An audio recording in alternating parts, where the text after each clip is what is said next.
pour qu'ils te disent, toi, de partir. Quand moi j'ai commencé, je partais aussi.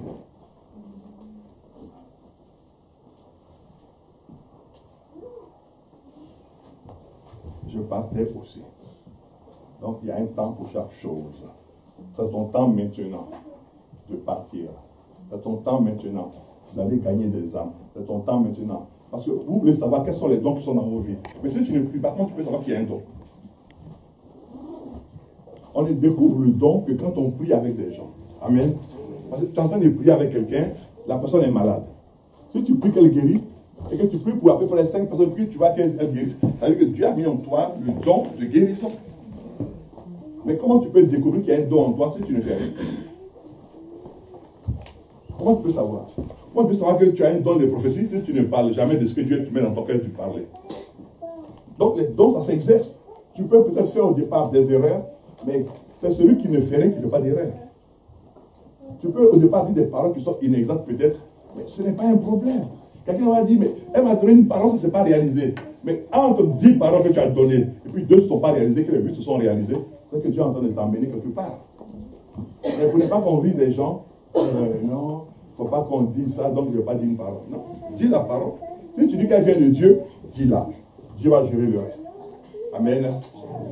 Voilà, dis-la. Fais ce qu'il y a à faire, Dieu gère le reste.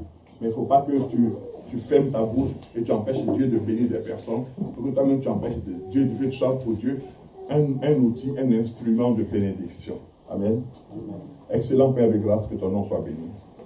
Merci pour ce que tu fais dans nos vies et au travers de nos vies, au nom de Jésus. Amen. Ok. Le thème d'aujourd'hui s'intitule le désert, lieu de formation et non de destruction. Amen. Le désert, lieu de formation et non de destruction. C'est ça notre thème aujourd'hui. Vous savez, il y a dans la vie d'un homme 2 types de déserts. Il y a le désert physique que tu vois, il y a le désert géographique que tu connais, et puis il y a le désert spirituel que tu ne connais pas. Tu ne sais même pas d'abord qu'il existe un désert spirituel. Tu ne sais même pas. Mais cependant, il existe. Les Hébreux l'ont connu physiquement. Moïse l'a connu physiquement. Jésus l'a connu physiquement. Élie l'a connu physiquement. Mais toi, tu peux ne pas le connaître physiquement. Ça veut dire quoi physiquement? Ça veut dire que tu peux ne pas le parcourir. Comme Moïse l'a parcouru. Comme Jésus l'a parcouru. Et comme Élie l'a parcouru. Alléluia. Mais cependant, le désert existe dans le parcours chrétien. Tout à l'heure, le dirigeant nous a dit, c'est pas bien qu'on aille chercher des paroles qui nous font du bien, qu'on cherche la parole de Dieu. Alléluia. Parce que la parole de Dieu, elle peut te faire mal, mais à la fin, elle te fait du bien. Oui. Elle peut bouleverser ton programme, mais à la fin, elle te fait du bien. Parce que c'est ça l'essence véritable de la parole de Dieu. C'est ça l'essence véritable de la parole de Dieu. Elle vient, elle te choque, mais à la fin, tu dis, mais Dieu avait raison. Donc, le désert, selon les dictionnaires que nous avons, c'est un lieu qui est peu habité et qui est inhospitalier. Peu habité, peu fréquenté et inhospitalier. Quelqu'un ne peut pas se lever comme ça pour dire à sa fiancée ou à sa femme, écoute, pour notre voyage de noces, je t'invite au désert. Elle va dire, attends, ça va pas, non. Tu n'as pas trouvé un hôtel quelque part, un pays quelque part, un lieu quelque part, mais c'est au désert que tu vas m'inviter. Oh, oh. Attends, quand tu regardes, tu ne peux pas prendre un dromadaire ou tu peux prendre un chameau. Tes amis invitent leurs femmes à Venise, à Los Angeles, à Rome, qu'on appelle la ville éternelle. Toi, c'est au désert que tu veux m'inviter. À la limite, invite-moi à Kinshasa ou à Abidjan, au moins je comprends, mais tu vas m'inviter au désert. C'est-à-dire un lieu même qui n'est même pas habité. On va faire quoi là-bas? Non, mais on va être nous deux, on va s'aimer. Attends, on ne peut pas s'aimer dans les autres villes, là, dans les autres capitales. Vous voyez.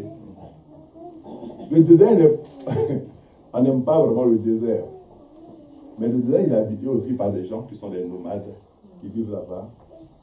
Ils ont aussi leur système de vie. Alléluia. Mais le désert est un lieu qui est inhospitalier.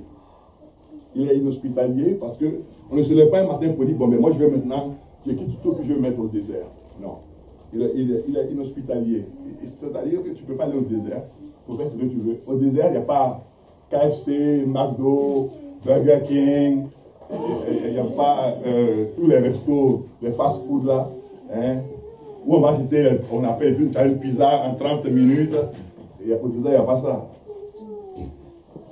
Au désert, il y a la nourriture du désert. Au désert, peut-être que tu as trouvé des cactus, ou tu auras l'eau à boire. Mais pour manger, ça va être difficile. Alléluia. Le désert, lieu de formation et non de destruction. Le désert dans lequel Dieu te conduit, ce n'est pas pour te détruire, mais c'est pour te former. Alléluia. Dieu ne cherche pas à détruire ses enfants, mais il cherche à les former. Il cherche à les former. Ce que je disais toujours, il disait à quelqu'un, il dit, il y a l'information, il y a la formation et la transformation. Il y a l'information. Dans la formation qui donne naissance à la transformation. Il te faut une information dans ta formation pour qu'à la fois tu en sortes transformé. Si tu n'as pas l'information pour avoir dans la formation, tu ne peux pas être transformé. Jésus a dit, tout ce que je fais, je l'ai appris de qui? De mon Père. Mais Pierre a dit quoi? Il dit, je te dis, au nom de Jésus, lève-toi et marche. Il a appris ça de qui? De Jésus. Donc Pierre a été transformé en pêcheur d'hommes. Donc il a été transformé. Il a été informé, il a été formé. Et ça a donné maintenant un pêcheur d'hommes. Un pêcheur d'hommes mémorable. Un pêcheur d'hommes puissant.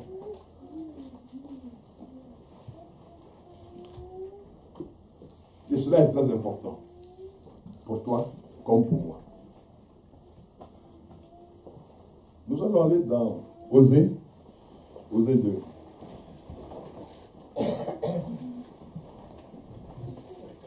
Osée va nous révéler quelque chose. Parce que le désert, quand nous on le regarde avec un mauvais œil.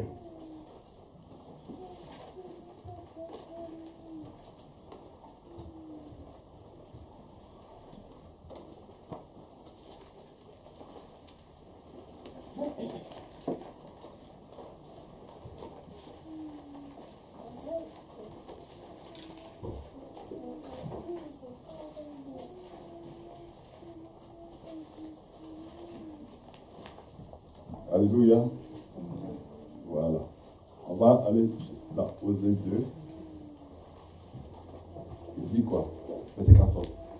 Non, attendez. Je vais trouver d'abord. Voilà, verset 16, pardon. Verset 16. Osée 2, verset 16. C'est pourquoi je veux l'attirer et la conduire au désert et je parlerai à son cœur. Regardez ça. Il dit, je veux l'attirer. Il dit, c'est pourquoi je veux l'attirer. Il n'a pas dit, le diable va l'attirer. Parce que quand on passe des périodes de désert, on pense que c'est l'œuvre de Satan. Ce n'est pas l'œuvre de Satan de passer par le désert. Vous allez comprendre à la lumière de la parole. Parce que Dieu veut parler à ton cœur. Dieu veut te retirer de tout ce qui te distrait. De tout ce qui t'empêche d'entendre la voix de Dieu. Comme je le disais la fois dernière, quand on est arrivé à Chantilly, maman et moi, on venait de Paris, Dieu nous a conduits pendant des années dans une période de difficultés à tous les niveaux. Difficultés financières, difficultés au niveau de la santé, difficultés à tous les niveaux, au point où on attendait chaque mois pour pouvoir payer le loyer, et après quand on a fini de payer le loyer, on n'a plus rien. Et c'est en ce temps-là, Dieu qui sait toutes choses, a permis que ça créer quelque chose au niveau du gouvernement, pour que chaque mois, on nous verse un certain montant d'argent. quand ce montant arrivait, quand on avait fini de payer le loyer, puis faire les courses de la maison, on retournait à 0 francs. On était enfants. On retournait à 0 francs. Dieu permettait qu'on ait à manger. Il permettait qu'on ait plus ou moins une bonne santé. Mais en ce moment, on avait 3 enfants. Imaginez une famille qui a 3 enfants, avec un bébé, et qui n'a pas de quoi aller au-dessus de ce qu'on doit faire habituellement. Il fut un moment où on avait du mal même à payer le loyer. Alors un jour, la femme du propriétaire est venue et je lui ai dit, madame, nous avons du mal à payer votre loyer. Donc nous allons déménager. On était dans une église un peu plus bas là-bas. Et j'ai dit à la dame, comme on ne peut pas payer votre loyer, on va déménager. Le loyer était à cette époque-là à 3 900 francs français. Et la dame, elle est rentrée chez elle en pleurant. Quand elle est arrivée chez elle, elle a dit à son mari, oui, je ne comprends pas, M. Gallet et sa femme disent qu'ils vont quitter notre logement parce qu'ils n'ont pas l'argent pour payer. Alors, elle n'a pas d'abord dit à son mari. Elle est arrivée, elle est en train de pleurer, et puis le mari la regarde. Il dit, mais qu'est-ce qu'elle a ça? Et il m'appelle aussitôt. Il dit, mais monsieur, laisse comme ma femme. Elle est rentrée, elle est complètement décomposée, elle est en larmes. Je dis, mais on ne lui a rien fait. On lui a simplement dit qu'on ne pouvait plus payer votre loyer de 3 900 francs et qu'on allait quitter la maison. Il dit, oh non, rien que ça? Il dit, rien que ça? J'ai dit, oui. Il dit, mais non, ne quittez pas la maison. Bon, écoutez, bon, je vous donne l'information. On va déjà baisser votre loyer. Donc, ne quittez pas la maison. Vous êtes de très bons locataires. Oui. Donc, dans le désert, Dieu pourvoit aussi. Mais c'est Dieu qui te conduit au désert. Il dit, il dit, c'est pourquoi je veux. Il n'a pas dit le diable. Donc, quand tu es dans une période de désert, ce que tu dois avoir, c'est de demander à Dieu, qu'est-ce que Dieu veut de toi?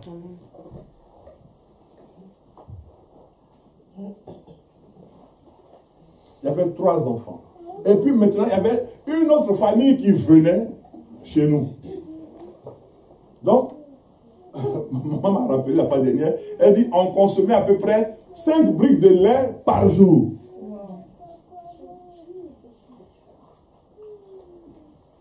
Nous, on n'a pas l'argent, mais on avait la capacité d'héberger d'autres personnes.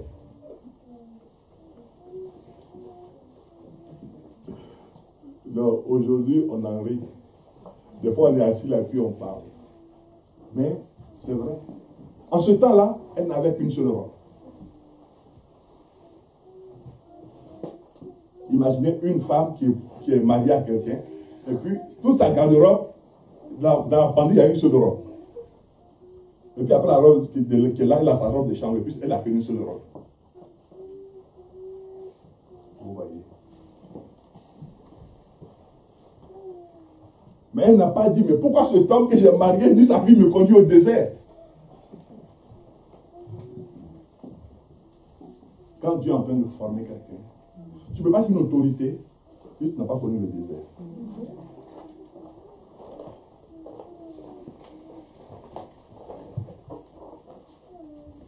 Dieu nous a amenés tous les deux au désert. Ce n'est pas moi qui suis allé au désert, puis elle était... Non, on était tous les deux. C'est pourquoi elle est une autorité dans l'église. Amen. Elle n'est soumise à personne parmi vous ici, sinon à Dieu, puis à moi. Elle est une autorité pour vous tous qui êtes assis là. Vous tous. Même l'ancien Martha, elle est une autorité pour lui. Même la servante de Dieu, eh bien, elle est une autorité pour elle. Parce que dans le désert, on était ensemble. Et c'est elle qui priait pour que moi je tienne le coup. Parce que quand je la regardais, j'avais mal dans mon cœur. Que moi je n'ai rien. C'est normal. Parce que je sais que c'est à cela que Dieu m'appelait à le servir. Mais elle a fait quoi dans cette affaire?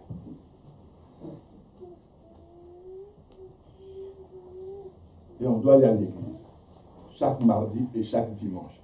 Imaginez une femme qui a porté une robe le premier dimanche, le dimanche 1er octobre aujourd'hui.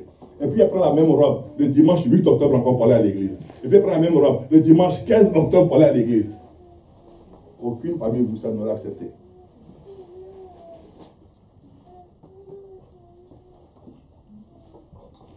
Aucune parmi vous, ça n'aurait accepté. Elle me dit, écoute mon ami, on se marie, c'est vrai, hein, mais vu quand même ton problème qui est sur ta vie là, moi je crois que on va se dire au revoir ici là. Et puis après, quand ta vie va s'améliorer là, je te laisse mon téléphone et puis tu m'appelles. Bon, voici tes 3 enfants, garde-les. Hein. Bon, et puis maintenant, moi je vais aller me chercher à Paris. On est venu à Chantilly, on dit, on doit avoir une meilleure vie. Mais on est venu à Chantilly, c'est le désert à Chantilly. Moi je vais retourner à Paris. Non, elle ne l'a pas fait. Et ce qui est encore surprenant, un jour Dieu a fait grâce, on nous a versé de l'argent. Elle prend cet argent et puis elle dit, tiens, parce que c'est Dieu, va acheter un costume. Elle dit, toi tu sers Dieu, va acheter un costume pour toi. Dans le désert. Je veux dire à toutes les femmes qui sont ici et à toutes les mamans en devenir, lorsque ta famille, c'est-à-dire ton mari et toi, vous traversez le désert,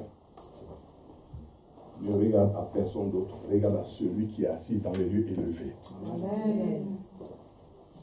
Il dit, je vais l'attirer dans le désert. Il n'a pas dit, je vais le faire mourir dans le désert. Alléluia.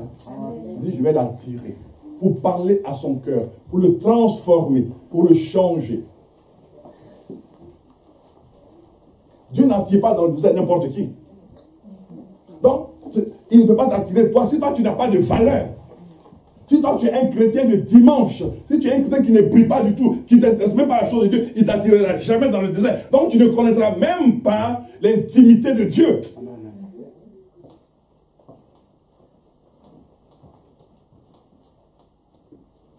Le chant que vous avez chanté tout à l'heure, il est le Fils de Dieu, il s'appelle Jésus. Ça fait 25 ans qu'on l'a appris.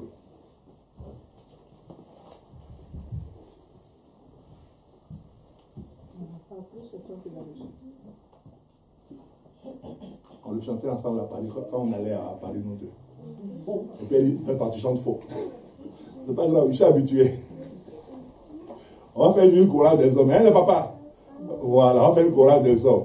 Il y a mon fils Guy, on peut compter maintenant, il y a un chanteur derrière là-bas. Il y en a même 2 chanteurs derrière au fond là-bas, il y a Gérard. Et puis il y a mon frère Théo. Donc on fait un chorale. Et puis on va battre les mamans. Vous n'êtes pas convaincus, hein? Vraiment, votre enthousiasme là même. Vraiment. Bon, Seigneur, amène-moi de vrais chanteurs alors. D'accord, mais le reste on ne sait pas. Ils ont dit d'accord. Bon, vous dites d'accord, mais le reste on ne sait pas. C'est pas grave. Le Seigneur va arranger tout. Amen. Amen. Mais Jean-Pierre n'est pas là. Et puis l'ancien n'est pas là. Eh bien, vous voyez, on fait notre chorale. Alléluia. Voilà. Vous voyez. Donc, on va aller maintenant dans Luc 4. Le désert. Lieu de formation et non de destruction. Vous allez comprendre que Dieu n'amène pas n'importe qui au désert. Dieu ne qualifie pas n'importe qui pour le désert. Non. Dieu ne peut pas te qualifier pour le désert si tu n'as pas une tête qui peut aller au désert.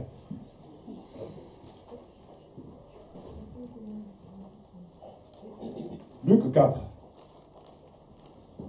verset 1. Écoutez bien. Jésus, rempli du Saint-Esprit, revint du Jourdain et il fut conduit au restaurant. C'est ça, non?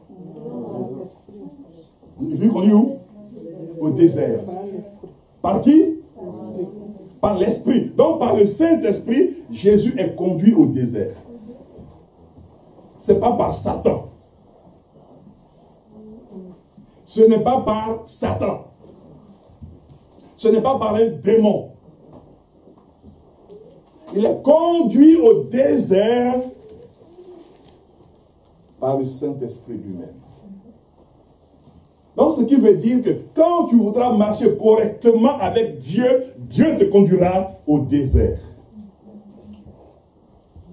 Dieu te conduira au désert, ça veut dire que tu seras séparé de toutes les choses que tu aimes, que tu apprécies, que tu désires, que tes yeux aiment voir, des choses qui vont t'éblouir, il t'écartera de cela.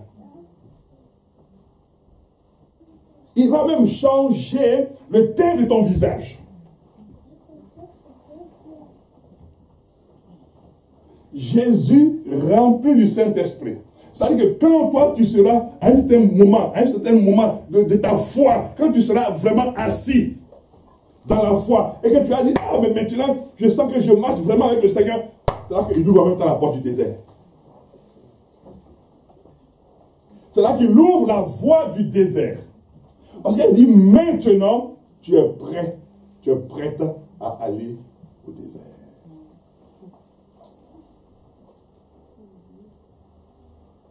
Il dit, ah, mais je suis quoi au désert là-bas? Si. Il dit, là-bas je parlerai à ton cœur.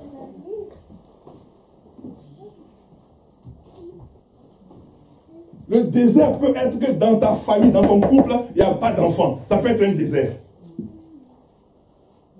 Parce qu'on ne se marie pas pour dire, je me suis marié, aujourd'hui on est le 1er octobre. Donc je me suis marié le 1er octobre.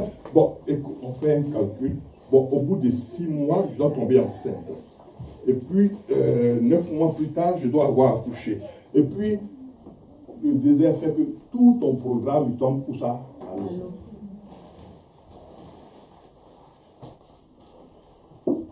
Le désert fait que c'est quand tu tenais pour acquis, tu le perds. Je le redis, c'est que tu tenais pour acquis. C'est quand tu tenais fermement pour dire, ça ne peut pas me lâcher. Mon travail ne peut pas me lâcher. Ceci ne peut pas me lâcher. Ça te lâche. Il dit, je la tirerai dans le désert. Il n'a pas dit le démon, il dit je. C'est lui-même. Et pendant que tu vas t'attirer, tu es obligé de lâcher. Soit tu lâches, ou les choses te lâchent. Tu n'as rien fait, tu perds ton travail. Tu n'as rien fait, dans ta maison, il n'y a que la maladie. Maladie, quand tu as un peu d'argent, tu dépenses. Mais tu pries seulement. Mais tu vois que tu ne peux pas manquer de prière. Tu pries, il y a toujours des problèmes. Tu pries.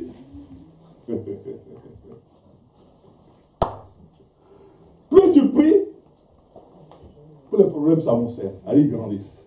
Ils deviennent nombreux. Oui. Tout à l'heure, il disait qu'il y a un nom qui tourne depuis la veille dernière. Le nom de Jésus. Il s'appelle Jésus. C'est là-bas que je l'ai reçu.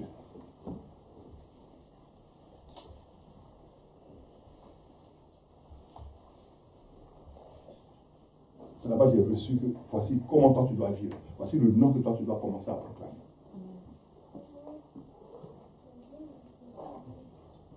C'est dans le désert. Il dit, je parlerai à ton cœur. Dans le désert, tu seras tenté de toutes sortes de tentations. Parce que tu n'as rien. C'est là que toi, le mari, tu n'as rien. Et puis maintenant, c'est là que les gens qui disent qu'ils sont fortunés, ils sont beaux, ils sont comme ceci, ils vont passer maintenant vers les yeux de ta femme. Pour dire, regardez, tu as marié un pauvre. Mais viens avec quelqu'un comme nous. Tu as vu la voiture qu'on a, tu as vu l'argent qu'on a, tu as vu la maison qu'on a. Et puis quand tu regardes ton mari, quand il vient le soir, il dit, il n'y a pas quelque chose à manger là. Tu dis, mais Seigneur. Le chant, Seigneur, ton œuvre, nous la ferons. Nous ferons l'œuvre du Seigneur. Moi, j'aime plutôt venir voir que Jésus que c'est bon. Voilà. Mais quand tu dis, nous ferons l'œuvre là, il t'attire là. Mais il t'attire là, c'est pas pour te tuer. Non. On va revenir là-dessus. Allons dans Exode. Exode 13. Alléluia. Exode 13.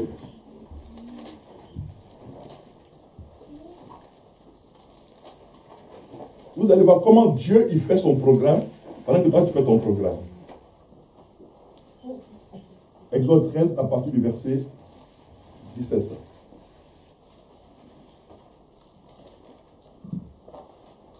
Voilà.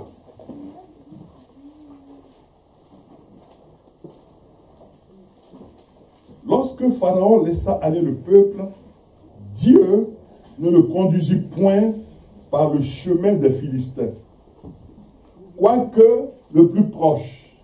Vous voyez? Quoique quoi? Le plus proche.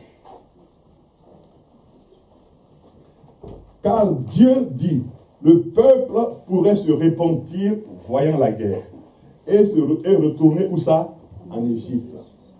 Donc qu'est-ce que Dieu fait? Mais Dieu fit faire au peuple un détour par le chemin de la terre fertile. Du désert. Donc qui amène au désert? C'est Dieu. C'est Dieu qui amène au désert. Mais Dieu n'amène pas n'importe qui au désert. Il amène son peuple. Donc il amène quelqu'un qui dit qu'il aime Dieu. Pas quelqu'un qui dit seulement il croit seulement puis il est là. Non.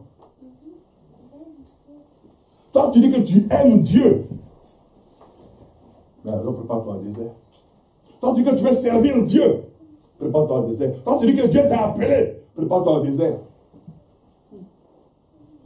Parce qu'on ne se lève pas. On ne se lève pas pour se prétendre serviteur de Dieu s'il n'y a pas le désert dans ta vie.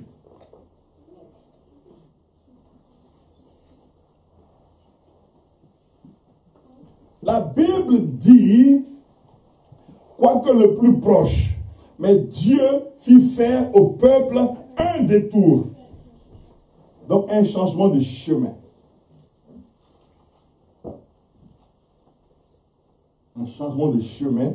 Et Dieu, un détour par le chemin du désert vers la mer. Donc même dans le désert encore, il y a la mer qui est devant toi.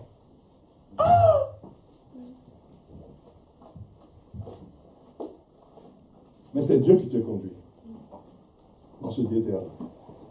Ce n'est pas un démon.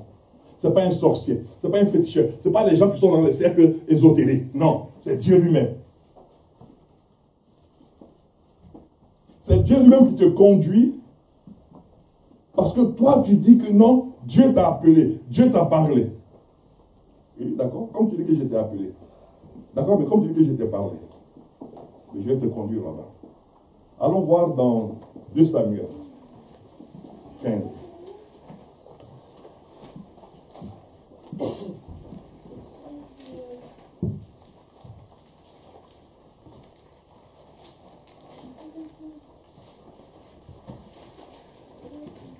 Oui.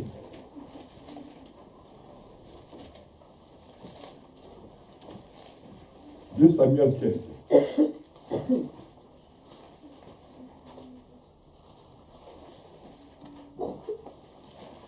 Dieu te conduit au désert.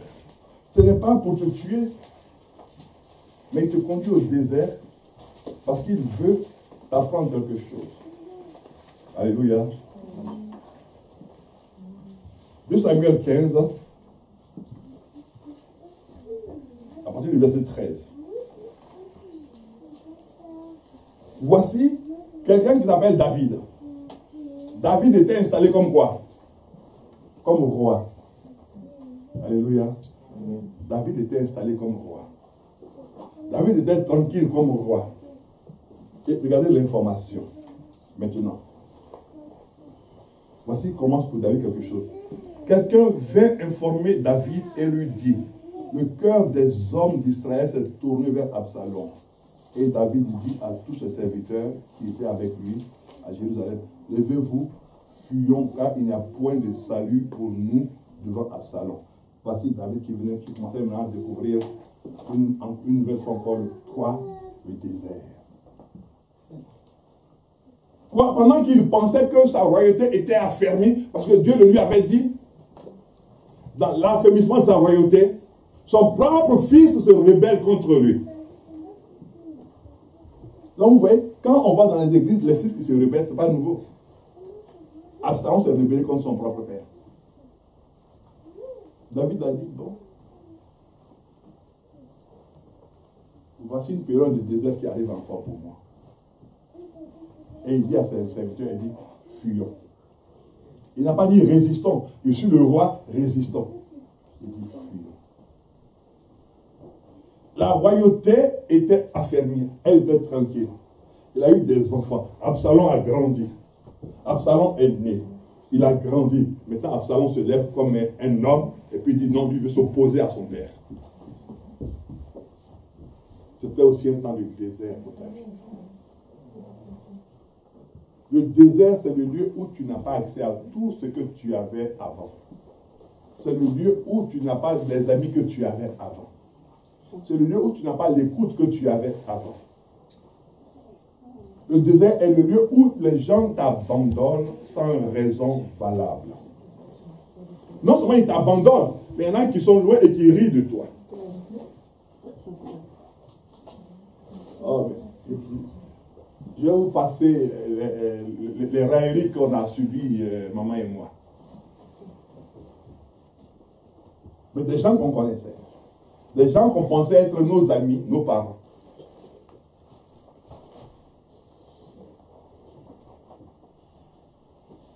Oui. Mais Dieu permet cela afin qu'on s'attache à Dieu seul. Dieu permet cela. En fait, si moi j'analyse aujourd'hui, c'est comme, vous savez, quand on passe le sable, on le passe sur un tamis. Pour enlever tout ce qui n'est pas bien dans le sable. Et quand on fait, par exemple, le couscous, on passe aussi, il y a une sorte de, je ne sais pas comment vous appelez là, on met quelque part, puis il y a la vapeur qui monte là. Donc il y a un tamis. Donc dans le désert, Dieu tamise en même temps tes amis. Quand je dis souvent que c'est ma seule copine, et puis ce n'est pas pour flatter quelqu'un, non. Parce que dans la traversée du désert, on était nous deux face à face. Avec nos 3 enfants. Même les personnes qu'on a hébergées sont retournées contre nous.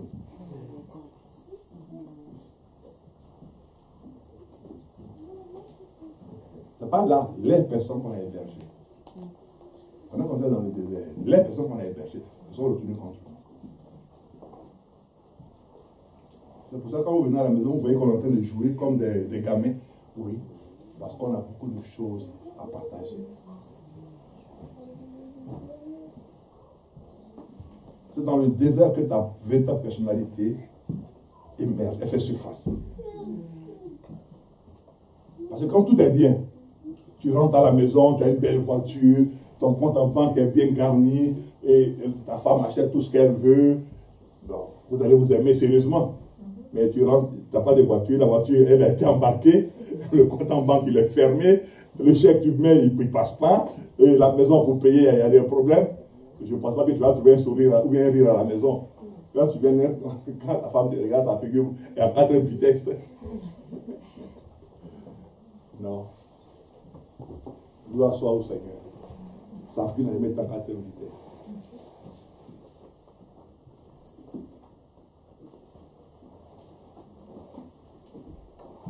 Elle a toujours dit, on va s'en sortir, il n'y a pas de problème. On est toujours ensemble, on va prier. Il dit, non, on va prier.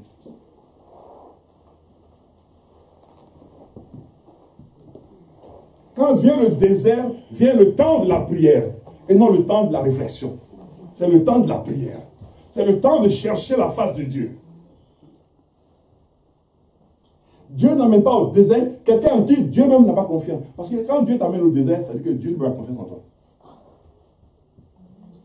Donc en fait, c'est un honneur que Dieu te fait de te conduire au désert. C'est un honneur. Il n'amène pas tout le monde au désert. Parce que quand on regarde la Bible, il dit son peuple. Il amène son peuple. Il amène là maintenant son propre roi. Celui que Dieu même a oué, il amène au désert. Donc Dieu n'amène pas n'importe qui au désert. N'importe qui n'est pas éligible au désert. Si tu vois que Dieu te conduit au désert, c'est que tu es éligible à quelque chose de merveilleux devant Dieu.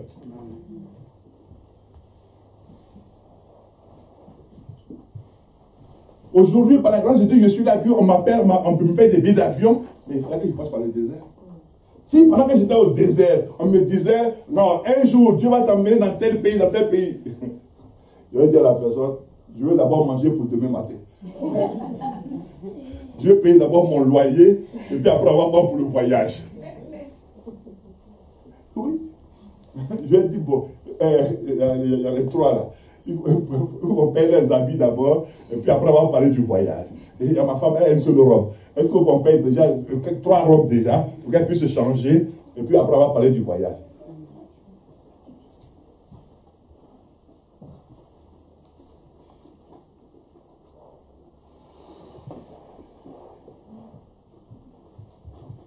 C'est vrai, elle n'a pas une onction comme moi, Dieu m'a fait grâce, mais elle a quelque chose de la part de Dieu que moi j'ai aussi, qu'on a en partage. C'est pour ça que j'ai dit qu'elle a une autorité. Et que je vous ai dit, c'est comme la femme de Moïse n'était soumise à personne dans le peuple. Même à Aaron, qui était le sacrificateur, non. Elle est la femme de l'autorité. C'est comme on va dire que la femme de Macron est soumise à la femme du Premier ministre. Non, jamais. Parce que le temps du désert, aucun de vous n'était là. La diaconesse, elle est arrivée pendant qu'on était en train de sortir du désert. Ce n'était pas un seul jour, ni une semaine, ni un mois. C'était des années.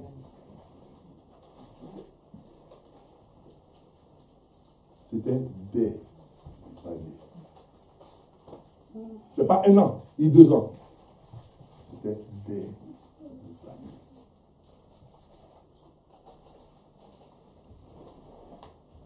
On était dans le désert quand il a perdu son père.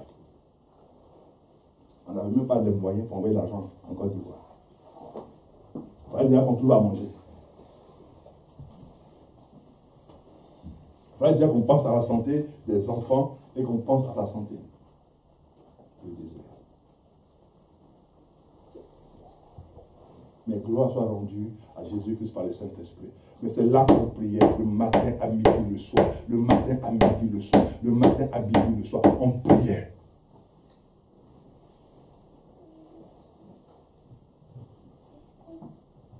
On dit non, Seigneur. Tu nous as cherché, tu nous as trouvés. David fuit devant son propre fils. Lui, le roi, lui qui a la garde. Il fuit. C'est Dieu qui l'attire au désert. Il n'y a pas d'élévation sans désert. Il n'y a pas de ministère florissant sans désert.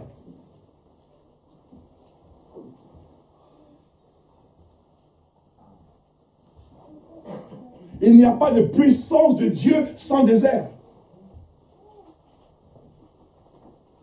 Non, c'est faux.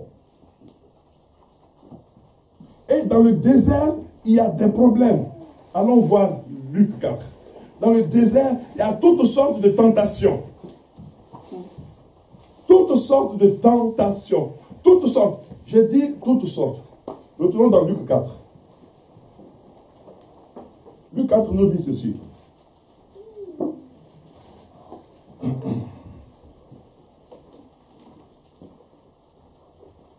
Verset 3.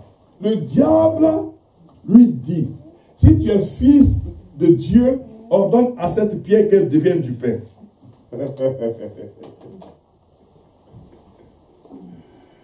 Oh Jésus, que ton nom soit éternellement béni. Ordonne à cette pierre qu'elle devienne du pain. Ça veut dire quoi de manière pratique aujourd'hui? Si tu es fils de Dieu, ordonne. Pendant que Dieu lui te conduit au désert, le diable te dit, il faut quitter le plan de Dieu. Vous comprenez?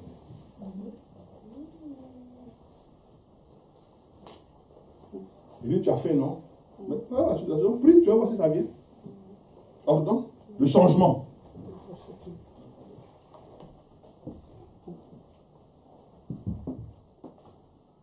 Ordonne. Pour qu'il y ait un changement. Bon, si tu ne peux pas prier pour qu'il y ait un changement, c'est pas grave, tu peux te prostituer en douce, ton mari ne verra pas ça. Mais tu peux chercher une femme à côté, une maîtresse comme ça, comme tu es un beau gosse, eh bien, tu pourras avoir l'argent, et puis comme ça, tu vas venir, tu vas nourrir ta famille. Dans le désert. Voici ce que tu peux rencontrer. Pendant que Dieu te conduit dans le désert, le diable te dit, voici comment tu vas faire pour sortir du plan de Dieu.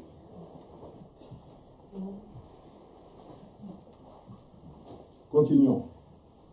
Le diable ayant élevé lui montra en un instant tout le royaume de la terre et lui dit, je te donnerai toute cette puissance et la gloire de ce royaume car elle m'a été donnée et je la donne à qui je veux. Si donc tu m'adores, elle sera toute à toi. Oui.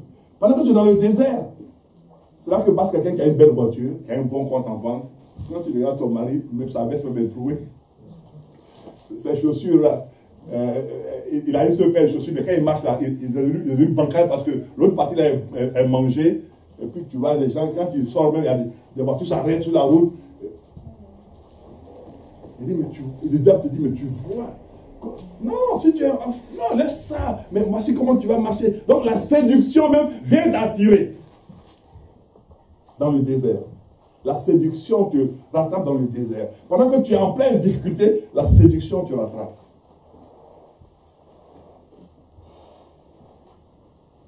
Non, mais écoute, tu as une belle femme, mais qu'est-ce que tu fais avec un gars comme ça? Tu as vu que c'est un poisseux, sa vie, ça ne marche pas, rien ne va. Non, mais tu sais, si tu étais avec moi, voici, tu vois, tout ça ce serait pour toi.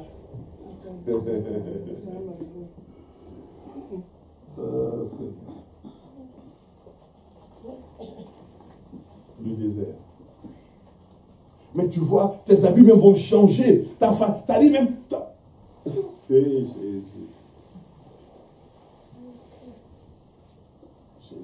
le désert. Vous savez, dans cette période du désert, la chose qui m'a le plus marqué, c'est à la naissance de cet homme, il avait un lait qui ne coûtait pas 30 francs. Son lait coûtait 85 francs. Ses grands frères et grands soeurs, ils mangent tranquillement, mais lui, il a un lait, il coûte 85 francs. Et puis, il a une boîte par semaine. Donc, si la boîte finit, il faut acheter une nouvelle boîte.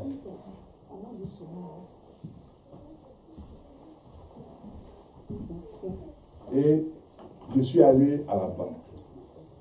Son lait est en train de finir. Je suis allé à la banque. Je suis allé demander à ma conseillère si elle pouvait me donner 100 francs pour acheter le lait de mon enfant. La dame m'a dit non, je ne vous donnerai pas parce que vous n'avez pas d'argent sur votre compte. Je suis désolé, mais je ne peux pas vous donner l'argent.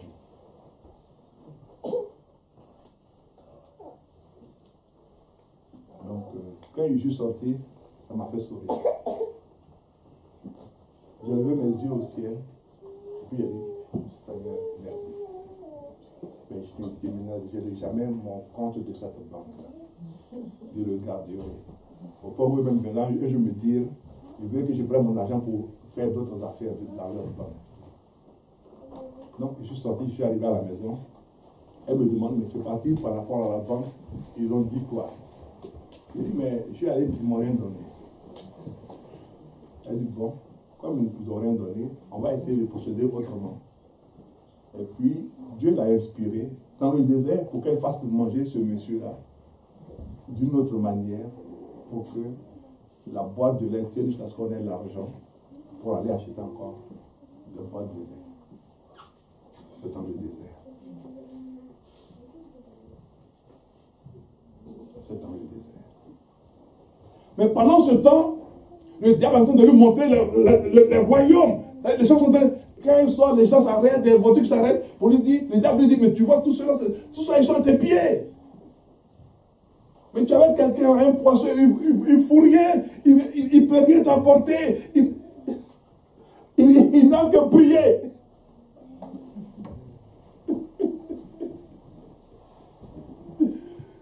Tout ce qu'il a, c'est prier. C'est parler de Dieu seulement. Il va t'apporter quoi? Une jolie femme comme toi, comme cela.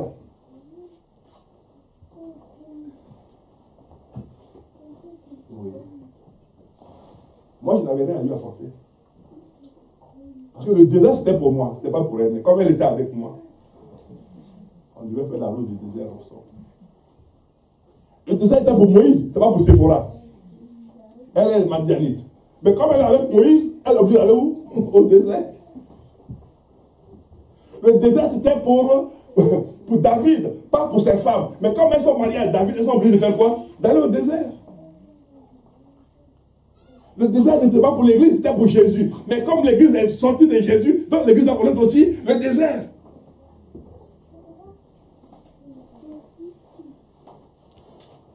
C'est pour ça que quand je vous regarde et puis je vois vos comportements, je souris. Je souris. Je souris.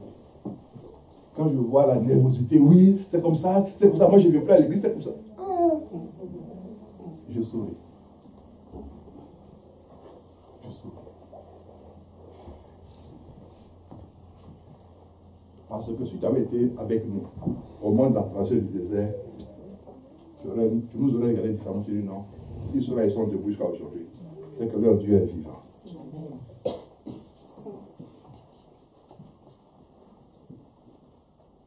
C'est pendant le désert que mon père spirituel est venu me dire, toi va à l'école biblique. Je vais payer l'école comment?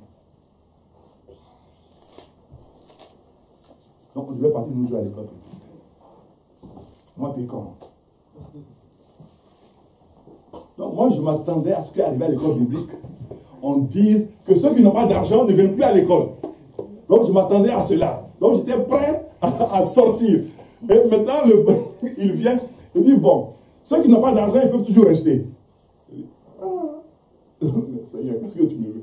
Dans les écoles, quand tu n'as pas d'argent, on te chasse. On dit, mais ceux qui n'ont pas d'argent, ils peuvent rester encore. Même si tu n'as pas payé pendant 2 mois, c'est pas grave, tu peux rester. Ah, c'est quelle école ça? On paye pour rester. Moi, je n'ai pas d'argent, on me dit de rester. Dans le désert. Mais bien oublié. À peu près 20 ans plus tard, on en parle aujourd'hui. Mais quand on était dedans, on était plus dans la prière. Et Dieu suscitait des personnes pour venir me donner l'argent pour aller payer l'école biblique. Alors que moi, dans mon cœur, je vais sortir.